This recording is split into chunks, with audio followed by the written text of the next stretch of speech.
শাড়ি এই নামটির সাথে জড়িয়ে আছে বাঙালি নারীর আবেগ আর ভালোবাসা। তাই তো ঈদ, পুজো বা পারিবারিক অনুষ্ঠান সব উৎসবেই তাদের প্রথম চাওয়া শাড়ি। বোনের ছেলের শাশুড়ির জন্য শাড়ি কিনবো। বাজেটটা তেমন টার্গেট নেই, তারপর দেখি যেটা ভালো পছন্দ হবে সেটা নিব। শাড়ি বলতে গেলে সত্যি এটা একটা ইমোশন। যে কোনো ফাংশনে শাড়ি পরলে মেয়েদের আর কিছু কোনো সমস্যা হয় না, যে কোনো প্রোগ্রামে শাড়ি পরা যায়। দোকানে বাহারি শাড়ির পসরা সাজিয়ে বসেছেন বিক্রেতারা। দেশি শাড়ির পাশাপাশি মিলছে ভারতীয় ও পাকিস্তানি শাড়িও। 400 থেকে 1200 টাকার মধ্যে ফুটপাতে আর 800 থেকে 20,000-এর মধ্যে শাড়ি পাওয়া যাচ্ছে শপিং মলগুলোতে। এখানে আমাদের 400 থেকে শুরু, 1000-1200 টাকা দেবে। আমরা আর কি স্টক ক্লিয়ারিং সেল মালগুলো বিক্রি করি, তো সব ধরনের লোকই আসে আর কি। আমাদের এখানে সর্বনিম্ন 800 থেকে শুরু করে আপনার যেমন টাঙ্গাইল আইটেমগুলো আপনার সিল্ক কাতানগুলো আপনার 800 থেকে শুরু করে 3000 পর্যন্ত। এখন দিন যাচ্ছে দেখা যাচ্ছে শাড়ি ব্যবসাটা, শাড়ির চাহিদাটা নারীদের কমে যাচ্ছে। এখন থ্রি পিসের দিকে ঝোঁক চলে যাচ্ছে বেশি।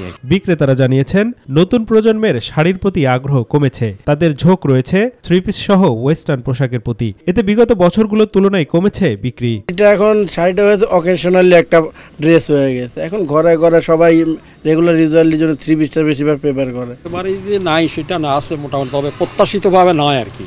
এবছর শাড়ির বাজারটা কিছুটা মন্দায় বলা যায়। ক্রেতারা বলছেন সময় বদলেছে রুচি। একসময় দৈনন্দিন ব্যবহার্য পোশাকটি এখন উৎসব নির্ভর হয়ে পড়েছে। আমি এবার প্ল্যান করছি যে আমি এবার একটা শাড়ি নিব, কারণ আমার এইচএসসি পরীক্ষার্থীদের বিদায় অনুষ্ঠান। ওই জন্য আমি ভাবছি যে এবার একটা শাড়ি কিনবো। সচরাচর আমি শাড়ি খুব একটা পরি না, উৎসবেই পরি আর কি। ভারতীয় উপমহাদেশের নারীদের কাছে শত শত বছর ধরে প্রিয় পোশাক শাড়ি। সেই মসলিন থেকে শুরু করে আধুনিক শাড়ি, কোনো কিছুতেই যেন আকর্ষণ কমেনি বাঙালি নারীদের। তবে বিক্রেতারা বলছেন বিগত বছরের তুলনায় এবার শাড়ির বিক্রয় কিছুটা কম, কারণ নতুন জেনারেশন ঝুঁকছে ওয়েস্টার্ন পোশাকের দিকে। তারপরেও উৎসব আসলেই বাঙালি নারীর প্রথম পছন্দই হয় শাড়ি। আফজল হোসেন, মাই টিভি, ঢাকা।